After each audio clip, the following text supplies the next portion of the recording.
Hello friends, मेरा नाम है CSIP मिथुन जायसवाल।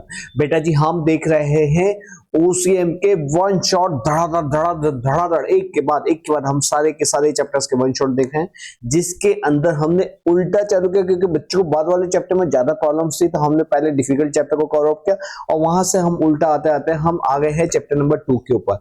मतलब कि हमने चैप्टर नंबर 3 से लेकर चैप्टर नंबर 12 तक के सारे वन शॉट कर दिए हैं। तो बेटा जी, आपने कोई भी चैप्टर मिस किया हो, OCM में जो भी चैप्टर डिफिकल्ट लगता हो, तो जाके वो वन शॉट देखना।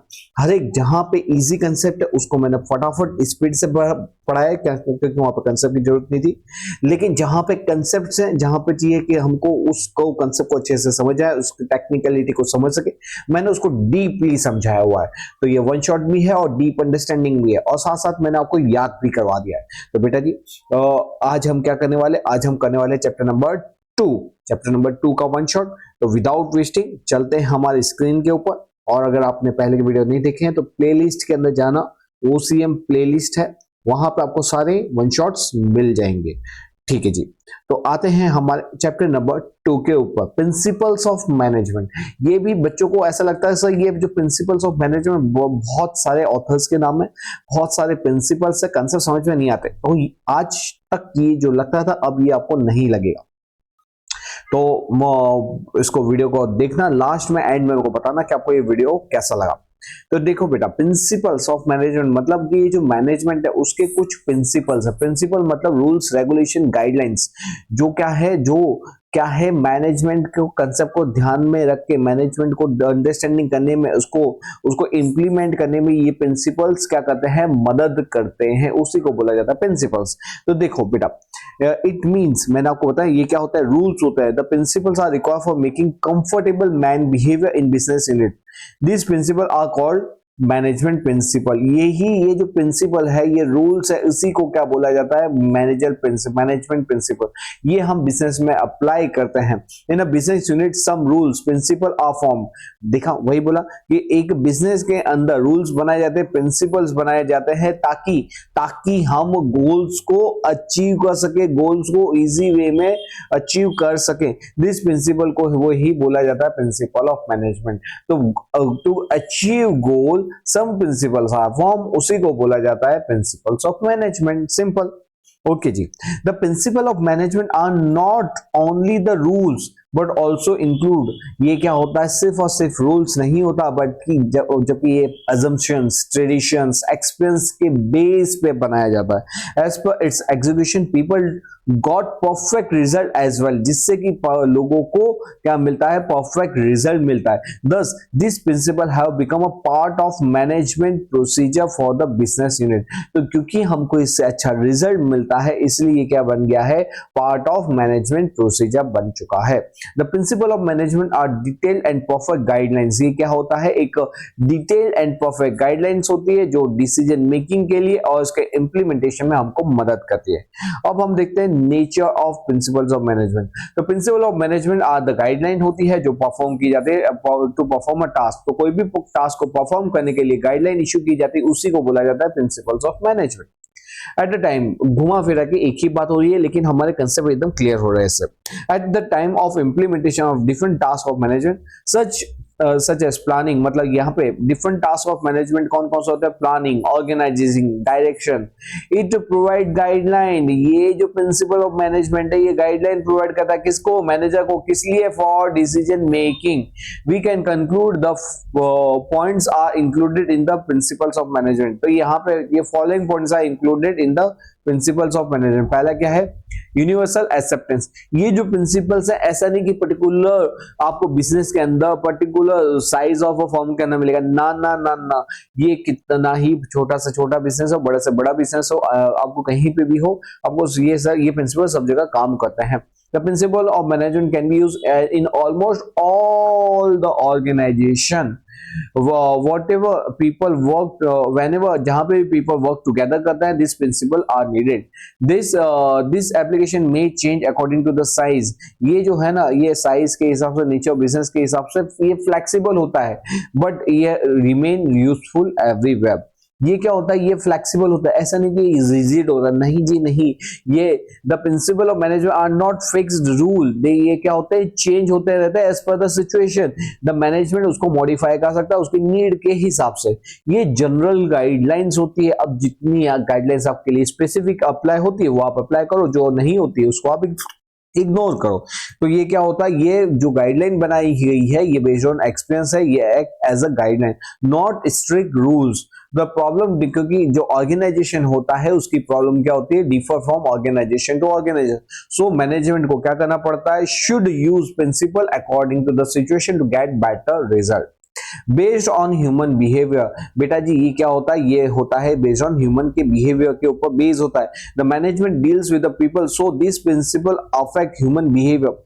सिंस ह्यूमन बिहेवियर क्या होता है, psychological, it must carefully consider while playing the management of principle. बेटा जी ये जो ह्यूमन बिहेवियर होता है ये साइकोलॉजिकल कंसेप्ट होता है, साइकोलॉजिकल थियरी होती है, इसलिए जब प्रिंसिपल ऑफ मैनेजमेंट को अप्लाई किया जाता है तो उसको केयरफुली अप्लाई किया जाता है।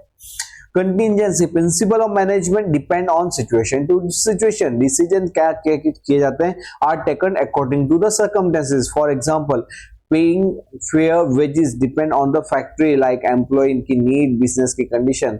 तो ये क्या है, ये कंटीजेंसी के ऊपर भी डिपेंड करता है। तो ये थे हमारे प्रिंसिपल्स ऑफ मैनेजमेंट। तो क्या होता है, यूनिवर्सली एक्सेप्टेंस है, ये फ्लेक्सिबल होता है, जनरल गाइडलाइंस होती है, ह्यूमन बिहेवियर पे होता है, एक प्रकार की कंटीजेंसी होती है। Next importance. बेटा जी ये प्रिंसिपल ऑफ मैनेजमेंट की क्या इंपॉर्टेंस, बेटा जी ये जो प्रिंसिपल ऑफ मैनेजमेंट होता है ये गाइडलाइंस होती है, कौन अप्लाई करता है, मैनेजर करता है, कहाँ करता है, बिजनेस में करता है, जिससे क्या होता है हम गोल को अचीव कर सकते हैं। ठीक है, तो ये एक मैनेजर को बिजनेस मेकिंग, डिसीजन मेकिंग में हेल्प करता है और it play a key role in for a unit. It is important can be describe as follow. अब इसके इंपॉर्टेंस क्या है, सिंपल है, ये मैनेजर की एफिशिएंसी, मतलब जो मैनेजमेंट लेवल पर उनकी एफिशिएंसी को बढ़ाता है। जो रिसोर्सेस होता है, रिसोर्सेस बिजनेस के, ह्यूमन रिसोर्स हो कि फिजिकल रिसोर्सेस हो। ह्यूमन रिसोर्स मतलब हमारे एम्प्लॉयज और फिजिकल रिसोर्सेस मतलब हमारे रॉ मटेरियल, उसको हम जब कन्वर्ट करते हैं फिनिश गुड्स में तो उसके लिए भी तो रिसोर्सेस लगते हैं। तो यहाँ पे जो रिसोर्सेस होते हैं उसका मैक्सिमम यूज करना और इफेक्टिव यूज करना, उसका मैक्सिमम ज्यादा से ज्यादा यूज करना, उसका इफेक्टिव यूज करना, वो भी कहाँ पे कैसे हो पाता है, because of principles of management के कारण। ये हमको हेल्प करता है साइंटिफिक एंड लॉजिकली डिसीजन लेने में, जो डिसीजंस हैं उसको लेने में भी हमको हेल्पफुल करता है। बिजनेस एनवायरनमेंट क्या होता रहता है, चेंज होता रहता है, उसके चेंज को से कोप अप करने के लिए, उसमें से ऊपर आने के लिए भी क्या करता है बिजनेस एनवायरनमेंट, ये प्रिंसिपल्स ऑफ मैनेजमेंट हमको हेल्प करता है। तो बिजनेस एनवायरनमेंट क्या होता है, चेंज होता है और उसको उसमें से संभलने के लिए क्या करता है, ये हमको हेल्प करता है principle of management. To fulfil the social responsibility, बेटा जी हम जो बिजनेसमैन है वो क्या करते हैं, सोसाइटी में रहते हैं तो उनकी सोशल रिस्पॉन्सिबिलिटी होती है। तो सोशल रिस्पॉन्सिबिलिटी को भी क्या किया जाता है, पूरा किया जाता है विद द हेल्प ऑफ हमारे business principle. Useful for researches, हम जो रिसर्चेस करते हैं उसमें भी हमारा training development, management principle are helpful in research training and employ development. They help in proper selection training development of a employ. तो employ के ट्रेनिंग के लिए, डेवलपमेंट के लिए भी हमारा ये प्रिंसिपल ऑफ मैनेजमेंट हमको बहुत हेल्प करता है। ठीक है, अब थॉट्स ऑफ मैनेजमेंट, अब यहाँ पे डिफरेंट थॉट्स ऑफ मैनेजमेंट है, जिसके अंदर क्लासिकल थियरी है, जिसके अंदर फिर न्यू क्लासिकल थियरी, और फिर इसके बाद है thoughts of behaviour related and thoughts of modern management. अब ये क्या है, इसको हम पढ़ेंगे सबसे लास्ट में। सबसे पहले हम आ जाते हैं प्रिंसिपल ऑफ साइंटिफिक मैनेजमेंट, जो दिया था फ्रेडरिक विंसलो टैलर ने। क्या दिया था, फ्रेडरिक विंसलो टैलर ने दिया था साइंटिफिक मैनेजमेंट। ठीक है, तो यहाँ पे बेटा, यहाँ पे इन ट्रेडिशनल मेथड, अब ट्रेडिशनल मेथड में क्या होता था, ये बॉस होता था और बॉस क्या करता था, हमेशा अपने एम्प्लॉय की क्रिएटिविटी के ऊपर फोकस नहीं करता था। वो बोलता था जो मैं बोलूंगा वही सही है, वही आपको करना होगा। तो यहाँ पे जो वर्कर को बोला जाता है कि तुम मेरे ऑर्डर को फॉलो करो, आपकी कोई वॉइस नहीं होगी आप, और ये डोमिनेंस ऑफ ओनर चलता था कब, ट्रेडिशनल टाइम पे, ट्रेडिशनल मेथड के अंदर, जिसको रूल ऑफ थंब भी बोलता है। बेटा जी इंपॉर्टेंट है, एक नंबर के अंदर आता है रूल ऑफ थंब क्या होता है। तो रूल ऑफ थंब के अंदर क्या होता है, बॉस क्या करता है, बॉस का हुक्म, बॉस का डोमिनेंस ज्यादा होता है एम्प्लॉय के ऊपर, एम्प्लॉय की कोई वॉइस नहीं होती और उसको एज पर ऑर्डर काम करना होता है। फ्रेडरिक टेलर ने बोला नहीं नहीं, ये ट्रेडिशनल मेथड अब नहीं चलेगी। उसने इसलिए क्या किया, उसने डेवलप की नई न्यू मेथड। क्या किया उसने, चैलेंज किया ट्रेडिशनल को, उसने डेवलप किया न्यू साइंटिफिक अप्रोच। क्योंकि इसने new scientific approach first time development किया, इसलिए उसको बोला जाता है is known as scientific management. और क्योंकि he is the first time उसने बताया था, इसलिए इसको क्या बोला जाता है, फादर ऑफ साइंटिफिक मैनेजमेंट। क्या बोला जाता है, फादर ऑफ साइंटिफिक मैनेजमेंट। बेटा जी इंपॉर्टेंट लाइन है, इसको भी आप याद रखना। फादर ऑफ साइंटिफिक मैनेजमेंट कौन था, फ्रेडरिक विंसलो टेलर। ओके जी। और Taylor defined scientific management as, अब टेलर ने क्या डिफाइन किया साइंटिफिक मैनेजमेंट एज, तो यहाँ पे टेलर ने बोला कि आप पहले फाइंड आउट करो कि what you want your man to do. पहले आप देखो कि आप अपने एम्प्लॉय से क्या करवाना चाहते हो, और फिर उसको जज करो कि क्या वो जो कर रहे हैं, क्या वो उसको बेस्ट वे में कर रहे हैं और चीपेस्ट वे में कर रहे हैं कि नहीं कर रहे हैं। ठीक है, तो पहला हमको क्या करना, हमको हर एक व्यक्ति से ये डिसाइड करना कि इस व्यक्ति को क्या इसकी सबसे ज्यादा इसकी लायकात है, लायकात मतलब ये what he can do best in as per his skills, उसकी स्किल के हिसाब से वो क्या बेस्ट कर सकता है। तो knowing exactly what you want your man to do, उसको फिर क्या करवाना, उसको बेस्ट वे के अंदर और चीपेस्ट वे में करवा के नहीं कर रहा, तो उसको हमको जज करना। फ्रेडरिक टेलर ने बोला कि the scientific approach was revolutionary, बोले ये एक बहुत ही बड़ा बदलाव था। वे इन कॉन्फ्लिक्ट जो होता था ओनर एंड वर्कर के बीच में, उसको हटाया गया और यहाँ पे ओनर और वर्कर के अंदर हार्मनी पैदा की गई। तो ये क्या है, रिवॉल्यूशनरी, जिसके अंदर कॉन्फ्लिक्ट को हमने हटाया और क्या लेके आए, हार्मनी लेके आए इसके बीच में, एम्प्लॉय एंड ओनर के बीच में। He presented scientific management as a revolutionary. उसने रिवॉल्यूशनरी क्यों बोला, क्योंकि वो उसने इसलिए रिवॉल्यूशन बोला क्योंकि each worker should be assign work as per his mental and physical ability. बोले यहाँ पे ट्रेडिशनल मेथड में ये नहीं दिखा जाता था कि मेंटल और फिजिकल एबिलिटी क्या है, वहां पे उनको काम सौंप दिया जाता, लेकिन रिवॉल्यूशनरी इसलिए बोला क्योंकि साइंटिफिक मैनेजमेंट में एम्प्लॉय की मेंटल और फिजिकल एबिलिटी के हिसाब से उसको वर्क असाइन किया जाता है, उसको इंस्ट्रक्ट किया जाता है कि वो अपनी कैपेसिटी का फुलेस्ट यूज करे। And each worker doing efficient work, अगर वो एफिशिएंट वर्क कर रहा है तो उसको पेड मोर किया जाता है, ताकि उसको लगे कि हाँ मेरे को भी यहाँ पे क्या हुआ, मेरे को भी कंपनी ने सुना है, मेरे को मैंने जो एफिशिएंटली काम किया कंपनी के लिए, कंपनी ने भी मेरे को प्रोत्साहित करने के लिए, मेरे को मोटिवेट करने के लिए मेरे को मोर वेजेस पे किया। तो यहाँ पे वापस से एक बता दूं कि ये रिवॉल्यूशनरी एक्ट क्यों बोला, रिवॉल्यूशनरी एक्ट के पीछे 3 कारण थे। पहला, यहाँ पे हम एम्प्लॉय की मेंटल एंड फिजिकल एबिलिटी के हिसाब से उसको वर्क असाइन करते हैं, उसकी जो कैपेसिटी उसका मैक्सिमम यूज करे, उसकी जो कैपेसिटी उसका मैक्सिमम यूटिलाइजेशन हो। और तीसरा, क्योंकि वो अपनी मैक्सिमम यूटिलाइजेशन दे रहा है, वो अपना 100% दे रहा है, तो हम भी उसको पे मोर करें। ठीक है, his scientific management principles are as and. अब उसके साइंटिफिक मैनेजमेंट प्रिंसिपल कौन कौन से थे वो देखते हैं। बेटा जी इसके साइंटिफिक मैनेजमेंट में आता है पहला साइंटिफिक मेथड। ये जो है ना, to do work scientific method should be adopted abandoning the traditional method and thinking how best work can be done by analyzing work scientifically। इसका मतलब क्या हुआ, मतलब ये जो है ना साइंटिफिक, ये फ्रेडरिक विंसलो टेलर उसने ये जो मेथड दी थी वो क्या है, साइंटिफिक है। इसके पीछे ना इसने जो ट्रेडिशनल मेथड थी उसको अबंडन किया, उसको हटाया और thinking how best can be done by analysing work efficiently. हम एक काम को देखें कि इसको कैसे बेहतर तरीके से कर सके वो देखते हैं। तो ये इसकी मेथड कैसी थी, साइंटिफिक थी। दूसरा, यहाँ पे क्या होता था, यहाँ पे प्लानिंग एंड इम्प्लीमेंटेशन होता है, मतलब एक्सपर्ट्स प्लान करते थे, वर्कर उसको इम्प्लीमेंट करते थे। यहाँ पे जॉब को एनालिसिस किया जाता था, इसको यहाँ पे देखा जाता था कि how to get the work speedily with the lowest cost. यहाँ पे हम कैसे एक काम को अच्छे से कर सकते हैं at a lowest cost. Increase productivity can reduce cost of production. बेटा जी जितना प्रोडक्टिविटी बढ़ेगी उतना हमारा कॉस्ट ऑफ प्रोडक्शन क्या होगा, कम होगा। After studying time study, motion study, fatigue study, अभी क्या होता है उसको हम नीचे देखेंगे। तो हमने यहाँ पे क्या करते हैं, साइंटिफिक मैनेजमेंट के अंदर उसकी मेथड साइंटिफिक थी, क्योंकि यहाँ पे उसने ट्रेडिशनल मेथड को हटाया, न्यू मेथड लेके आया। यहाँ पे प्लानिंग एंड इम्प्लीमेंटेशन क्या करते हैं, कौन करता है, वो एक्सपर्ट करता है। यहाँ पे जॉब को एनालिसिस किया जाता है और उसके बेस पे क्या किया जाता है, वर्क को असाइन किया जाता है। नेक्स्ट, यहाँ पे क्या किया जाता है, स्टैंडर्डाइजेशन। स्टैंडर्डाइजेशन मतलब ग्रेड देना। Standardisation and simplicity are the scientific process which should be done in advance. Equipment, time, situation of work, resources etcetera matter are considered for standardisation. जब आप स्टैंडर्डाइजेशन देते हो तब क्या आपको ध्यान में रखना पड़ता है, equipment, time, situation of work, resource, इन सब का भी ध्यान रखना पड़ता है। साइंटिफिक सिलेक्शन एंड ट्रेनिंग, बेटा जी यहाँ पे जो एम्प्लॉय का जो सिलेक्शन होता है, सिलेक्शन एंड ट्रेनिंग, वो कैसे होता है? थ्रू साइंटिफिकली वे होता है। For scientific standard benchmark like education of employ, skill, guards, physical strength, training etcetera can be consider. तो यहाँ पे हम क्या करते हैं? फॉर सिलेक्शन ट्रेनिंग के लिए, मतलब सबसे पहले तो सिलेक्शन है, उसके लिए हम ये सारी चीजों को गो थ्रू करते हैं कि बताओ तुम्हारे क्वालिफिकेशन क्या है, स्किल क्या है, गार्ड्स कितना है, वो सब चीजों को भी जज किया जाता है। Moreover an employ should be assign work that must be according to his education, study and skills. जो एम्प्लॉय के जो वर्क असाइन किया जाता है वो उसके एजुकेशन, उसकी स्टडी, स्किल्स के हिसाब से असाइन किया जाता है। ठीक है। फाइनेंशियल मोटिवेशन, बेटा जी यहाँ पे जो वर्क असाइन किया जाता है उसके अंदर वेज सिस्टम होता है। वेज सिस्टम के अकॉर्डिंग क्या होता है? डिफरेंट वेज स्कीम होती है। ज्यादा अच्छा काम करोगे ज्यादा वेज मिलेगा, कम काम करोगे कम वेज मिलेगा। इससे क्या होगा? एम्प्लॉय की इफिशियंसी बढ़ती है।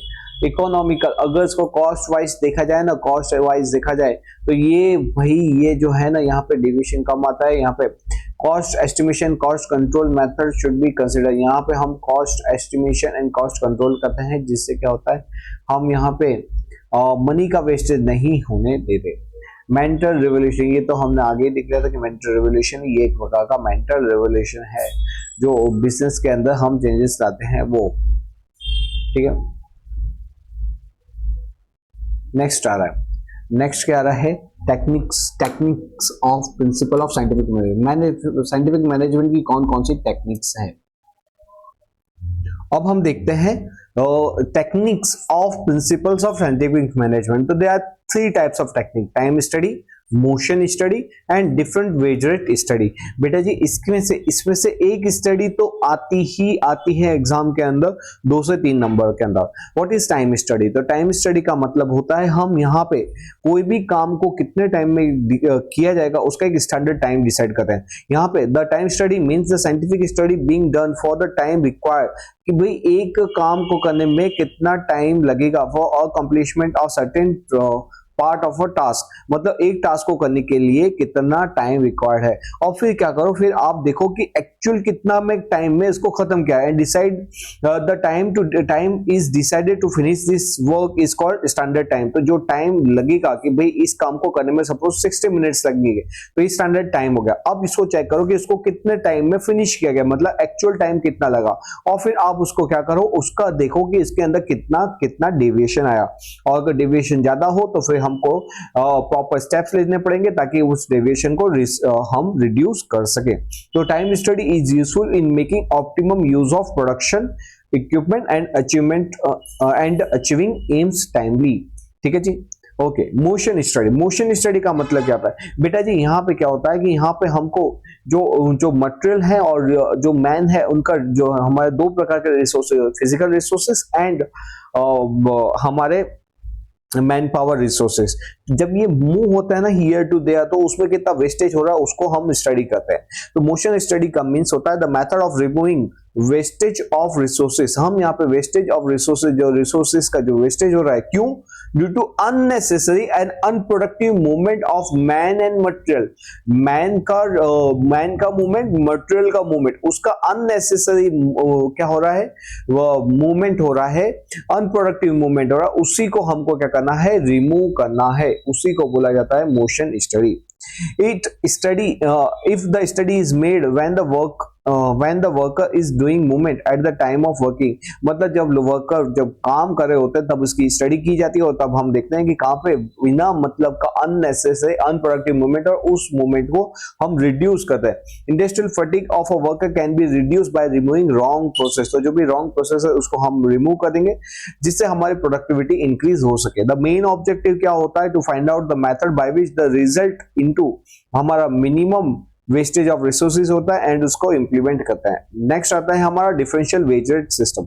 बेटा डिफरेंशियल वेज रेट सिस्टम मतलब क्या होता है? अगर आप 100 यूनिट बनाओगे तो आपको 1000 रुपए मिलेंगे, 110 बनाओगे तो आपको 1150 मिलेंगे, 120 बनाओगे 1300, 130 बनाओगे तो 1450। अब बताओ अगर ऐसा डिफरेंशियल वेज सिस्टम होगा तो जो एम्प्लॉय है वो दिन का 100 यूनिट प्रोड्यूस करेगा कि 130 यूनिट प्रोड्यूस करेगा? ऑफ कोर्स वाली बात है वो 130 यूनिट प्रोड्यूस करेगा। क्यों? क्योंकि उसके 130 यूनिट प्रोड्यूस करने से उसको एक्स्ट्रा 450 रुपए की इनकम डेली होगी। अब जब डेली उसको 450 रुपए की इनकम होगी तो वो कम का प्रोडक्शन क्यों करेगा? वो हमेशा ज्यादा ज्यादा ज्यादा का प्रोडक्शन करेगा।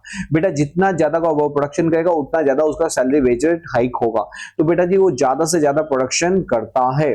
ठीक है, तो इसमें क्या हुआ बेटा, इसके अंदर कोई भी व्यक्ति कम प्रोडक्शन पे नहीं मानेगा। इसके दो बेनिफिट होंगे। ऑर्गेनाइजेशन के एंगल से देखोगे तो ऑर्गेनाइजेशन को ज्यादा प्रोडक्शन मिल गया, आउटपुट मिल गया, तो सेल ज्यादा कर पाएगा, प्रॉफिट अर्न ज्यादा कर पाएगा। एम्प्लॉय के प्रॉफिट एंगल से देखोगे, एम्प्लॉय ज्यादा से ज्यादा क्या अर्न करेगा, वेज रेट इंक्रीज अर्न करेगा, जिससे उसका सेल्फ मोटिवेशन मिलेगा और अच्छा काम करने के लिए।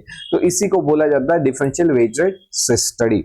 ठीक है जी। तो यहाँ पे हम क्या करते हैं, अलग अलग लेबर को एनकरेज करने के लिए higher the production higher the wage rate system अपनाते हैं, जिससे क्या होता है efficient worker should get more wages, जिससे एफिशिएंट वर्कर को ज्यादा वेज मिलता है, जो लेस एफिशिएंट होता है उसको लेस वेजेस मिलता है।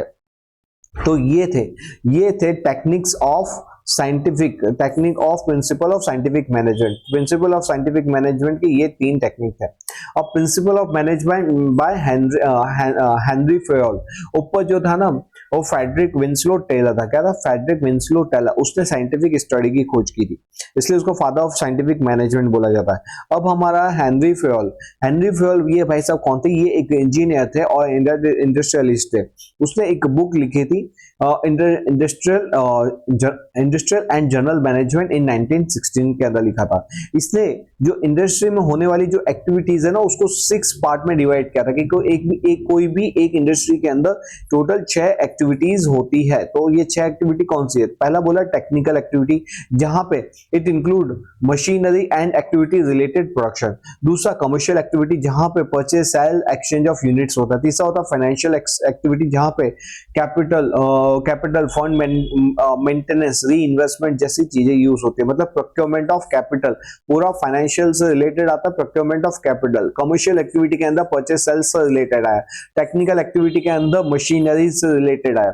नेक्स्ट है सेफ्टी मतलब एम्प्लॉय की सेफ्टी, एसेट की सेफ्टी ऑफ गुड्स को लेके, मतलब इंश्योरेंस वगैरह की बात की गई है। अकाउंटिंग मतलब प्रॉपर अकाउंटिंग, जो भी हमारा इनफ्लो आउटफ्लो हो रहा है कैश का उसका प्रॉपर अकाउंटिंग हो। It include financial statement, procurement, necessary statistical tools.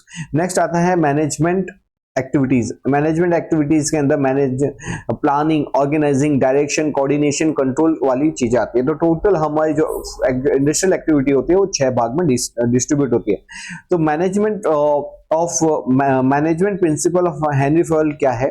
तो इसने टोटल 14 प्रिंसिपल्स बताए हैं जो कोई भी बिजनेस के अंदर यूजफुल होते हैं। ठीक है, मगर इसमें क्या होता है, ये उसको आपका सभी के 14 के 14 एक बिजनेस में एप्लीकेबल हो जरूरी नहीं है, लेकिन आप क्या कर सकते हैं अपने बिजनेस के हिसाब से इन 14 प्रिंसिपल को जो आपके बिजनेस में अप्लाई होते हैं वहां पे अप्लाई कर सकते हो। तो यहाँ पे देखते हैं कौन कौन से 14 प्रिंसिपल है। तो पहला है principle of division of work. हम क्या करेंगे, यहाँ पे जो वर्क है उसको अलग अलग एम्प्लॉय के हिसाब से डिवाइड करेंगे कि तुम इंजीनियरिंग में अच्छे हो, तुम इंजीनियरिंग का काम करो, तुम असेंबली का काम करो, क्वालिटी कंट्रोल का काम करो, तुम लॉजिस्टिक का काम करो। जिससे क्या होगा, हर एक व्यक्ति का अलग अपने अपने एरिया में वर्क स्पेशलाइजेशन होने लगेगा, उनकी एफिशिएंसी बढ़ेगी, वो इक्विपमेंट का बेटर यूज कर सकेंगे, फास्टर एंड इजियर टास्क हो जाएगा एंड लीड टू स्पेशलाइजेशन बढ़ेगा। ठीक है, तो हमको क्या करना चाहिए, principle of division of work करना चाहिए। जो जिस काम में माहिर है उसको वही काम अलॉट करना चाहिए। नेक्स्ट आता है ऑथोरिटी एंड रिस्पॉन्सिबिलिटी। बेटा जी अगर आप कोई व्यक्ति को अगर कोई चीज में रिस्पॉन्सिबल मानना चाहता है कि भाई ये काम की जवाबदारी तुम्हारी है, तो आपको उसको प्रॉपर अथॉरिटी देनी पड़ेगी। अथॉरिटी का मतलब होता है पावर। अगर आप किसी को पावर नहीं दोगे और रिस्पॉन्सिबिलिटी दोगे तो काम नहीं हो पाएगा। अगर आपने उसको पावर दिया लेकिन रिस्पॉन्सिबिलिटी नहीं दी तो उसके लिए वो जवाबदार नहीं है, तो वो अपने पावर को मिसयूज करेगा। इसलिए आपको जितनी रिस्पॉन्सिबिलिटी होगी उतनी ही उसको अथॉरिटी देनी पड़ेगी। तो ये है authority and responsibility goes together.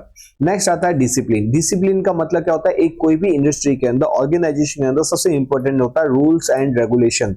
Rules and regulations ही बताते हैं वो आपको क्या कहता है, वो कोई भी चीज को कंसिस्टेंटली यूज कर सके। देखो इंडस्ट्रियल डिसिप्लिन एंश्योर क्या करता है कि प्रॉपर यूज ऑफ इक्विपमेंट हो सके, कंसिस्टेंसी इन वर्क एक्टिविटीज हो सके। ठीक है, यहाँ पे हार्मोनाइज वर्क एनवायरनमेंट को हार्मोनाइज करने के लिए हमको क्या करना चाहिए, रूल्स बनाने चाहिए, कोड ऑफ कंडक्ट बनाने चाहिए, जिससे कि हम क्या कर सके, चीजों को कंट्रोल कर सके, चीजों को प्रॉपर सुपरवाइज कर सके।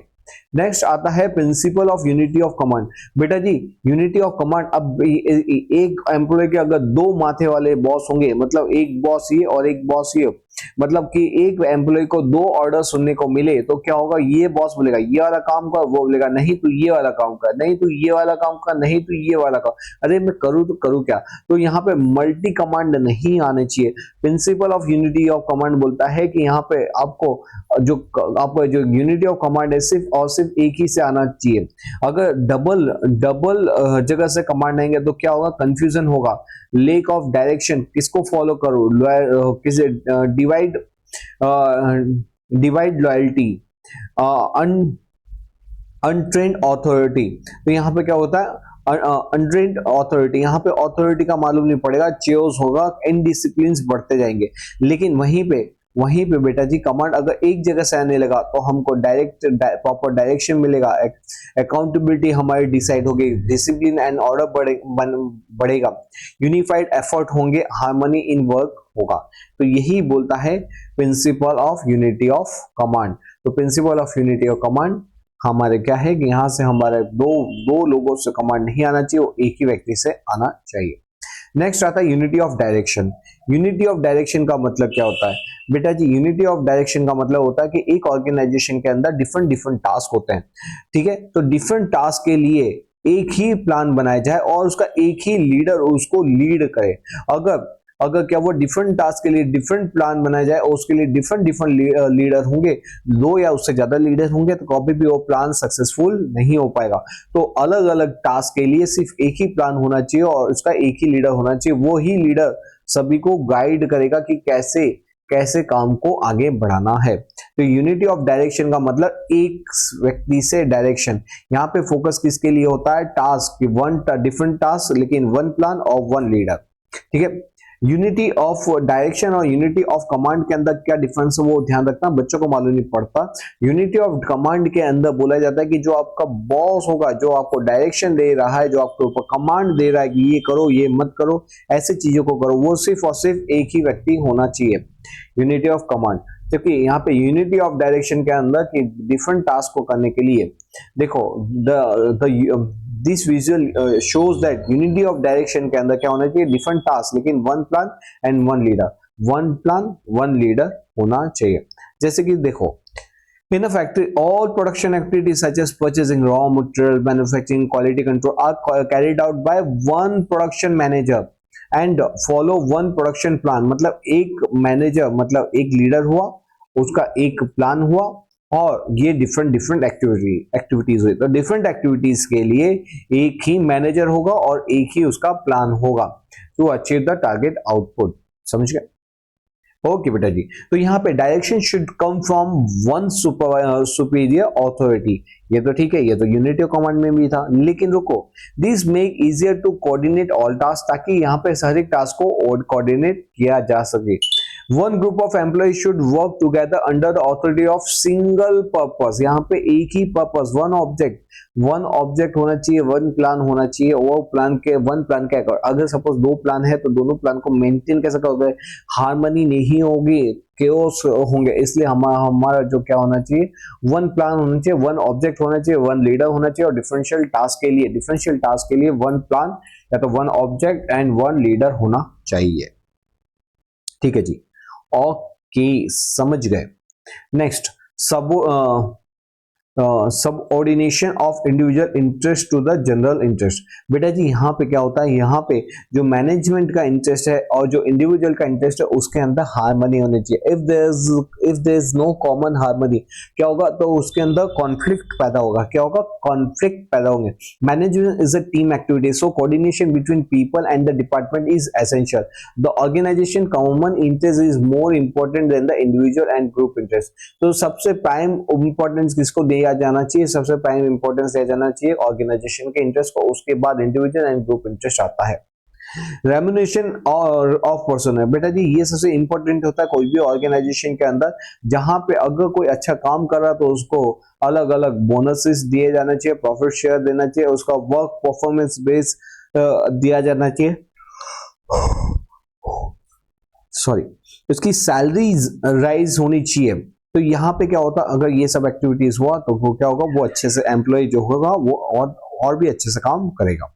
नेक्स्ट आता है सेंट्रलाइजेशन। बेटा जी ये जो है ना हमारे जेठालाल और ये इनके तीन व्यक्ति, ये क्या है, ये है सेंट्रलाइजेशन, जिसके अंदर एक बंदा तीनों को ऑर्डर देता है, एक बंदा तीनों को ऑर्डर देता है और ये तीनों को इसको फॉलो करना पड़ता है, इसे बोलते हैं सेंट्रलाइजेशन। और दूसरी तरफ है ये रतन टाटा जी की कंपनी, और ये रतन टाटा जी और इनके सारे फैक्ट्री मैनेजर्स और जितने भी हेड ऑफिस हैं उनके हेड डिपार्टमेंट, तो डिपार्टमेंट ऑफ हेड। तो ये जो बंदा है इसने क्या किया, अपने पावर क्या किए, अपने पावर इनको असाइन कर दिए हैं, क्या कि असाइन कर दिए ताकि वो प्रॉपर डिसीजन ले सके। तो हमको ये देखना पड़ेगा कि यहाँ पे बिजनेस के अंदर हमको सेंट्रलाइजेशन की जरूरत है कि डिसेंट्रलाइजेशन की जरूरत है। सेंट्रलाइजेशन के अंदर सारे पावर एक ही के पास होते हैं, जब छोटी कंपनी होती है तो सेंट्रलाइजेशन होता है और जब बड़ी कंपनी होती है तो डिसेंट्रलाइजेशन होता है। तो यहाँ पे हमको ये देखना पड़ता है कि हमारी कंपनी छोटी है कि बड़ी, उसके अकॉर्डिंग हमको सेंट्रलाइजेशन या डिसेंट्रलाइजेशन देना पड़ता है। नेक्स्ट आता है स्केलर चेन। स्केलर चेन का मतलब क्या होता है, स्केलर चेन का मतलब होता है बेटा जी ये एक प्रकार का क्या होता है, यहाँ पे स्केलर चेन के अंदर अलग अलग टीम के हिसाब से, ओके, तो इसमें क्या होता है, इसके स्केलर चेन के अंदर एक हम यहाँ पे हायरार्की डिसाइड करते हैं, ये टॉप लेवल वो अपने पावर देगी, मिडिल लेवल देन आएगा सुपीरियर मतलब बॉटम लेवल। तो यहाँ पे skilled employ should be assigned to the right job, मतलब skilled employee should be assigned to the right job. This create a scalar chain, ensure a smooth flow of order and information। मतलब हमको order कहाँ से मिलना चाहिए, top से middle, middle से lower department में मिलना चाहिए। There should be clear chain of command from the top manager to the lower management, lower level employees. Employee must know who they are responsible to, and authority match their position. This create scalar chain, ensure smooth flow of order and information। तो यहाँ पे जो order जो मिलनी चाहिए वो क्या मिलनी चाहिए, एम्प्लॉय को मालूम होना चाहिए उसको ऑर्डर कहाँ से मिलना चाहिए। तो there should be a clear chain of command from top to lower level employee। Employee must know who they are responsible to and authority should match their position। This create, वही नीचे लिखा हुआ है, ठीक है। नेक्स्ट क्या है, next है ऑर्डर। तो बेटा जी स्केलर चेन में भी हमारा आता है, आप इसको याद रखना कि हम एम्प्लॉय को मालूम होना चाहिए कि उसको कहाँ से ऑर्डर मिलेंगे, उसका यहाँ पे फ्लो ऑफ ऑर्डर यहाँ पे डिसाइड किया जाता है, वो कैसे होगा, टॉप मैनेजर तो लोअर लेवल एम्प्लॉइज होगा। एम्प्लॉय को मालूम होना चाहिए कि वो किसके लिए रिस्पॉन्सिबल है और कौन उसको अथॉरिटी देगा, ठीक है। ऑर्डर का मतलब क्या होता है, ऑर्डर का मतलब होता है यहाँ पे the principle focus on the two aspect, the proper arrangement of material. Order का मतलब क्या होता है, जैसे यहाँ पे आपने देखा होगा कि यहाँ से suppose process 1, process 2, process 3, process 4, इस तरह से क्या, फिर फिनिश गुड्स प्रोसेस 5। तो यहाँ पे प्रॉपर ऑर्डर होना चाहिए, प्रॉपर अरेंजमेंट ऑफ मटेरियल होना चाहिए and proper placement of employ होना चाहिए, जो प्रॉपर प्लेसमेंट ऑफ एम्प्लॉय होना चाहिए। तो पहला क्या होगा, raw material should be kept at the right place होना चाहिए और स्किल एम्प्लॉय को उसकी जॉब के हिसाब से राइट जॉब असाइन की जानी चाहिए। तो प्रिंसिपल ऑर्डर किस पे फोकस करता है, दो थिंग के ऊपर, पहला प्रॉपर अरेंजमेंट ऑफ मटेरियल और दूसरा किसके ऊपर कि प्रॉपर प्लेसमेंट ऑफ एम्प्लॉय। तो ऑर्डर में क्या आएगा बेटा, दो चीज, पहला क्या आएगा किसका, arrangement of material, proper arrangement of material, और दूसरा क्या आएगा एम्प्लॉय का प्लेसमेंट, ठीक है।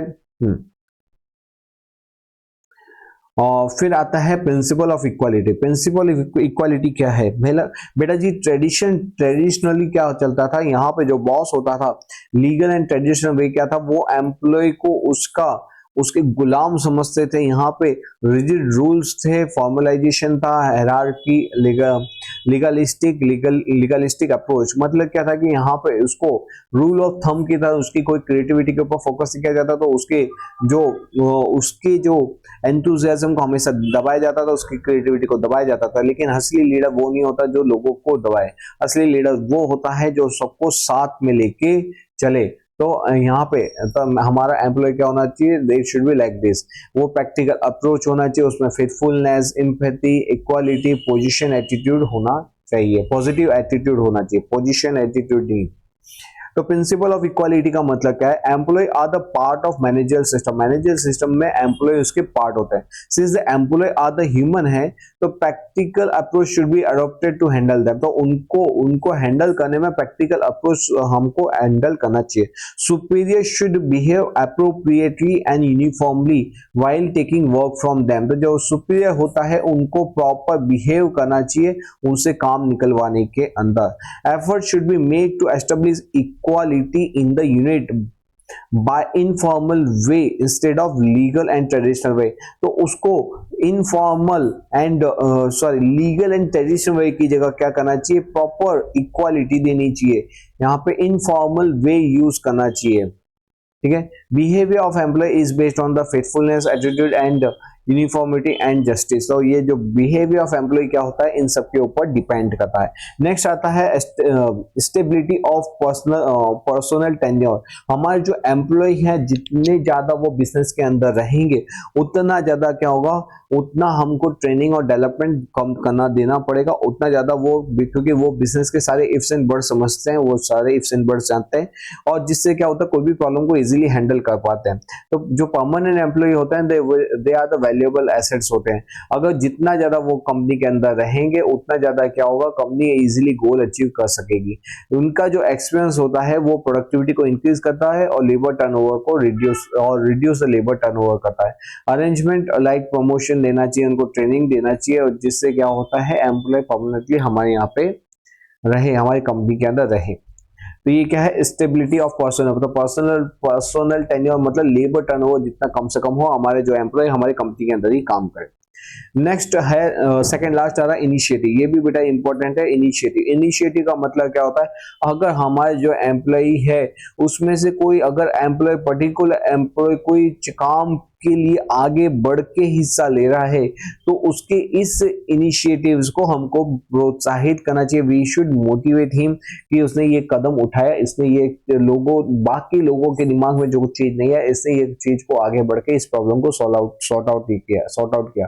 तो जो टेक द इनिशिएटिव करता है उसको हमको क्या करना चाहिए? मोटिवेट करना चाहिए। Industrialist should provide such atmosphere that initiation में बी एनकरेज। तो वहां पे हमको इस तरह से एटमोस्फियर क्रिएट करने का कि वहां पे इनिशिएटिव्स को एनकरेज किया जा सके। Due to initiation strengthen of independent working in an employ develop. जिससे क्या होता है, यहाँ पे एम्प्लॉय की स्ट्रेंथ बढ़ती है, इंक्रीज द लीडरशिप क्वालिटी बढ़ती है। ओके। एस्प्रिट डी कॉर्पस, इसका मतलब क्या होता है? यहाँ पे एम्प्लॉय के बीच में क्या आता है? यूनिट, यहाँ पे आता है फीलिंग ऑफ वननेस। मतलब क्या होता है एस्प्रिट डी कॉर्पस का मतलब कि जो एम्प्लॉयज होते हैं उनमें क्या होने चाहिए? यूनिटी, फीलिंग ऑफ वननेस, कि हम एक ही ऑर्गेनाइजेशन के लिए काम करें, एक ही गोल के लिए काम करें।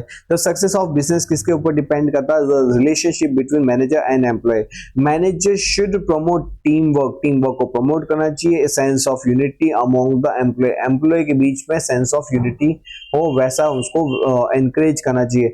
व्हेन एवरीवन वर्क टुगेदर, जब सब मिलके काम करते हैं, अचीविंग गोल बिकम इजी, तो वहां पे गोल्स को अचीव करना इजी हो जाता है। तो बेटा जी यहाँ पे हमने 14 प्रिंसिपल्स ऑफ मैनेजमेंट देखे। ठीक है, ये 14 प्रिंसिपल्स थे, और जो जनरल प्रिंसिपल्स भी होते हैं, जनरल प्रिंसिपल्स जो होते हैं जो हर एक कंपनी के अंदर अप्लाई होते हैं। इसमें जो जिस कंपनी के अंदर अप्लाई होता है उसको अप्लाई करना चाहिए।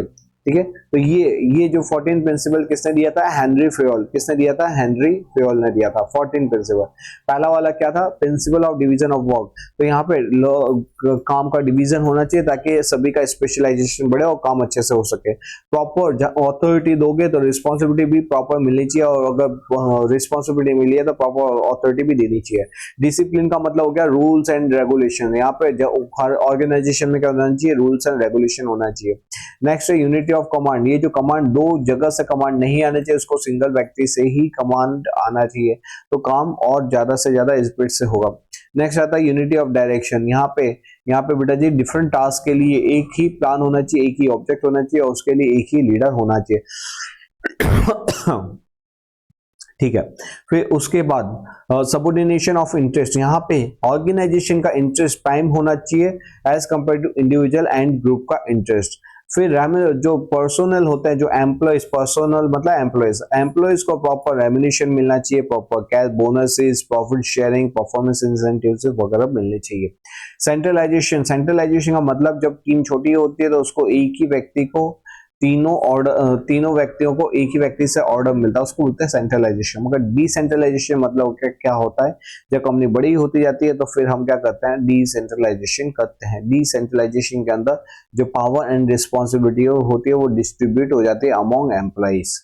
नेक्स्ट आता है स्केलर चेन। स्केलर चेन का मतलब क्या होता है कि जो सभी को मालूम होने चाहिए कि मेरे टॉप मैनेजर कौन है, बॉटम लेवल, मिडल लेवल कौन है, एंड प्रोडक्शन सुपरवाइजर कौन है। तो बेटा जी इसको बोलते हैं स्केलर चेन। मतलब वन शुड नो कि भाई इसको कौन जॉब असाइन करेगा, उसको कौन अथॉरिटी देगा, वो किसके लिए रिस्पॉन्सिबल होता है। ऑर्डर के अंदर बेटा जी दो चीज आती है। कौन सा? पहला मटेरियल का अरेंजमेंट और दूसरा एम्प्लॉयज का प्लेसमेंट। मटेरियल का क्या? अरेंजमेंट, एंड एम्प्लॉय का प्लेसमेंट। मटेरियल का अरेंजमेंट, एम्प्लॉय का प्लेसमेंट। ठीक है। जितना ज्यादा ऑर्डर में होगा उतना वेस्टेज ऑफ रिसोर्सेज कम होगा। नेक्स्ट आता है प्रिंसिपल ऑफ इक्वालिटी।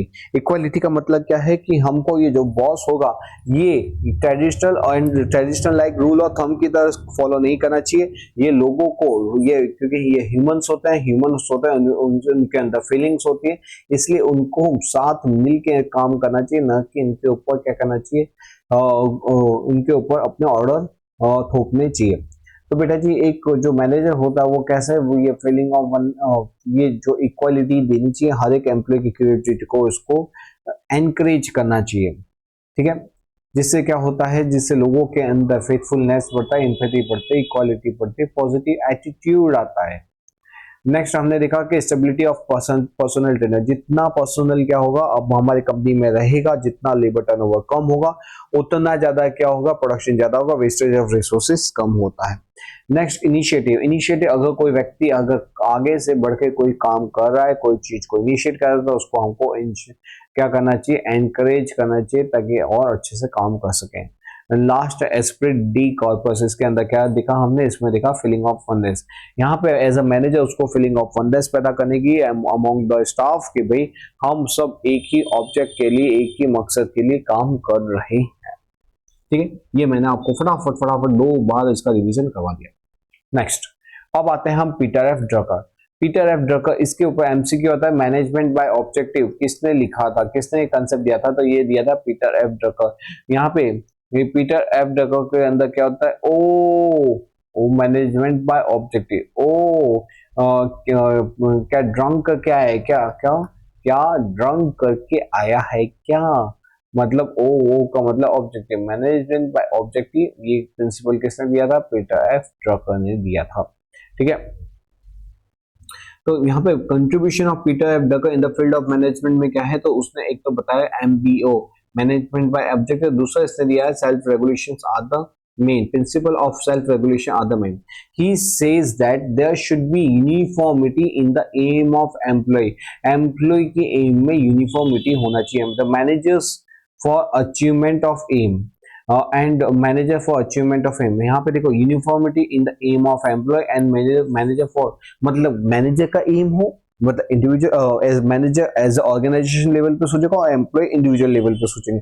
दोनों के एम में क्या होनी चाहिए? यूनिफॉर्मिटी होनी चाहिए।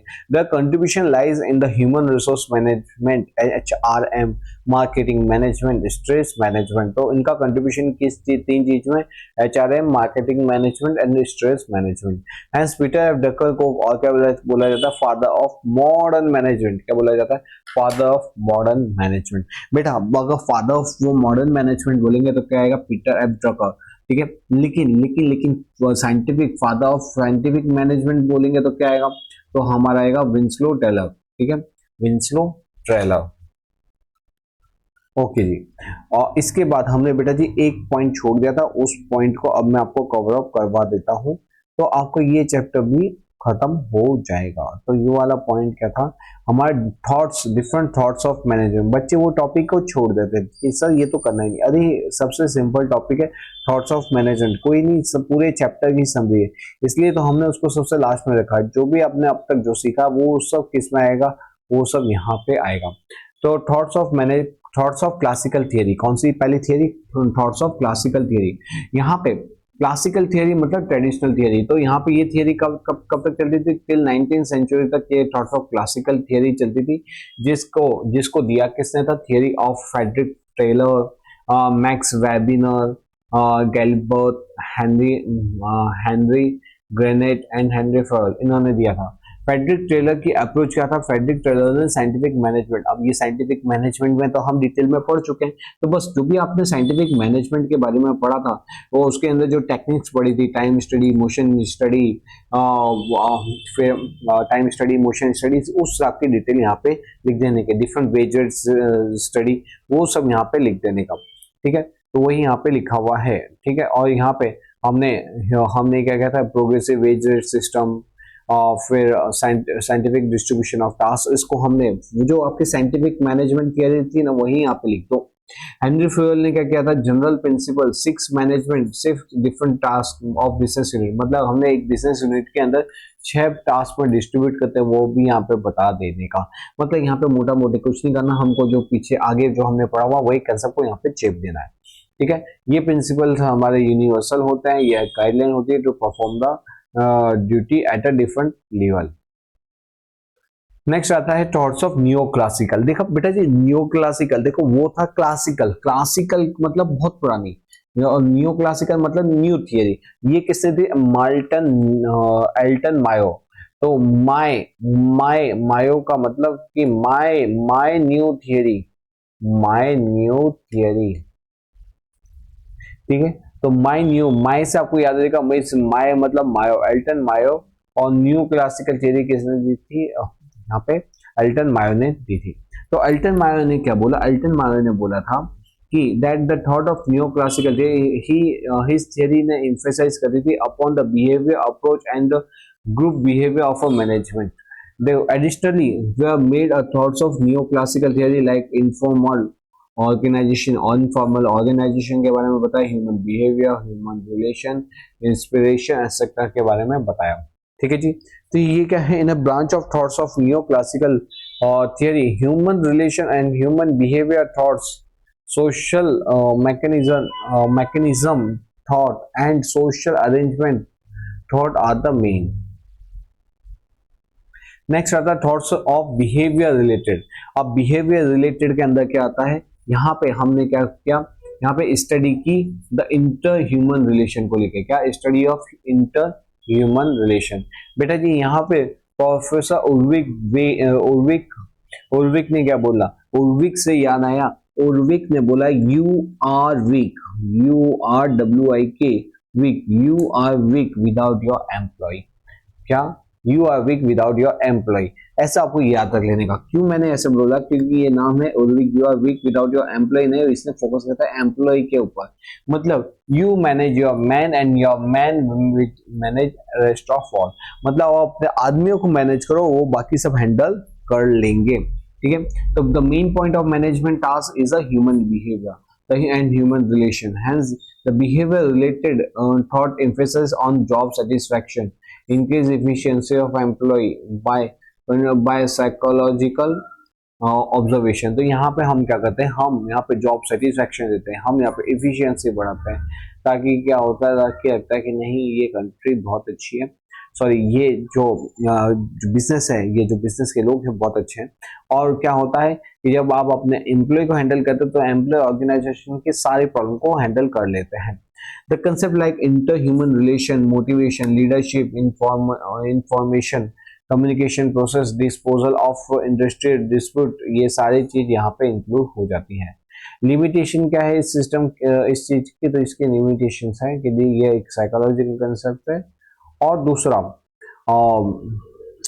ये थियरी की लिमिटेशंस क्या है, this approach is a psychological, ये साइकोलॉजिकल थियरी पर डिपेंडेंट है एंड ह्यूमन की साइकोलॉजी क्या होती है, अलग अलग होती है, तो कैसे इसको अप्लाई करें। और दूसरा, here the economic parameter has been neglected, यहाँ पे इकोनॉमिक पैरामीटर को क्या किया, निग्लेक्ट किया, which is the main limitation of this approach. Next theory आ रही है thoughts of modern management. Modern management की क्या है बेटा जी, हमने कौन कौन सी थियरी पढ़ी, हमने 3 थियरी पढ़ी। सबसे पहले क्लासिक वाली, फिर नियो क्लासिकल एल्टन मायो की पढ़ी, और फिर उसके बाद हमने पढ़ा बिहेवियर रिलेटेड। बिहेवियर रिलेटेड के अंदर बिहेवियर रिलेटेड टू ह्यूमन, तो यहाँ पे यू आर वीक, और तीसरी हम पढ़ रहे हैं मॉडर्न मैनेजमेंट थियरी। अब ये मॉडर्न मैनेजमेंट थियरी क्या होता है, तो देखो बेटा जी, मॉडर्न मैनेजमेंट के अंदर अब समय बदला, युग बदला और सब कुछ बदल गया, और जो पहले की थियरी थी वो हो गई नाकामी, और हमारी नई थियरी आई है। ठीक है, as the management is not confining to only business, special profession of class of manager very much, मतलब अब वो खाली बिजनेस सिर्फ और सिर्फ एक पर्टिकुलर वो जो प्रोसेस है वो सेम नहीं रही। अब क्या हो गया, अब चीजों में चेंजेस आया हुआ है, where adequacy and the system in the thoughts of psychological social studies, statistic, mathematics and computer यहाँ पे क्या हो गया, चेंज हो चुके हैं। यहाँ पे बेटा जी आपको ये याद रखना है, सी के प्रहलाद ने मॉडर्न मैनेजमेंट के ऊपर की डेफिनेशन दी थी, इसके ऊपर क्वेश्चन आता है। तो बेटा जी ये थे हमारे कौन सा चैप्टर नंबर 2 का डिटेल्ड रिवीजन। यहाँ पे हमने चैप्टर नंबर 2 के अंदर जो भी कंसेप्ट है वो सब हमने कंप्लीट किए डिटेल्ड मैनर के अंदर। आई होप बेटा आपको आया होगा मजा। अच्छा लगा हो वीडियो को लाइक करना, कमेंट में बताना कैसा लग रहा है, कैसी चल रही है आपकी पढ़ाई। मिलते हैं कुछ ऐसे ही इंटरेस्टिंग वीडियो के साथ नेक्स्ट टाइम। टिल देन पढ़ते रहिए, आगे पढ़ते रहिए।